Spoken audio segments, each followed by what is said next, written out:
So, నా village trip అయితే ఎండ్‌కొచ్చేసింది. ఇది లాస్ట్ డే విలేజ్‌లో. ఈరోజైతే వెదర్ చాలా చల్లగా ఉంది. వర్షం గూడా పడుతుంది. అండ్ మార్నింగే నేను, మమ్మీ అండ్ తాతయ్య అయితే సంతకెళ్ళేసొచ్చాము. ఎవ్రీ సండే ఉంటది మా ఊర్లో సంత. సో, ఆ వీడియోస్ అయితే నేను దీని బిఫోర్ అప్‌లోడ్ చేశాను. చూడకపోతే చూసేయండి. అండ్ ఇంకా వెళ్ళి రాంగానే అయితే బ్రేక్‌ఫాస్ట్ చేసుకొని తింటున్నాము. సో, ఈరోజు నైట్ అన్నమాట మేము రిటర్న్ హైదరాబాద్‌కి. అదేంటో తెలీదు కానీ నేనొచ్చిన ప్రతిసారి వర్షమయితే కంపల్సరీ పడుతుంది.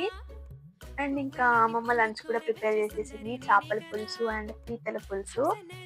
నాకైతే చేపల పులుసు చాలా చాలా నచ్చింది ఆ రోజు. మా అమ్మమ్మ ఎంత చేసిందంటే అండ్ క్రాబ్స్ అయితే నేనెప్పుడు తినలేదు. నాకు తినడం కూడా రాదది సరిగ్గా. కానీ ఈసారి ఎలాగైనా తినాలి అనయితే తినేసాను. అది కూడా చాలా చాలా బావుంది. నా ఛానెల్‌ని ఫస్ట్ టైమ్ చూస్తున్నట్టయితే please do subscribe and thank you so much for 100 subscribers.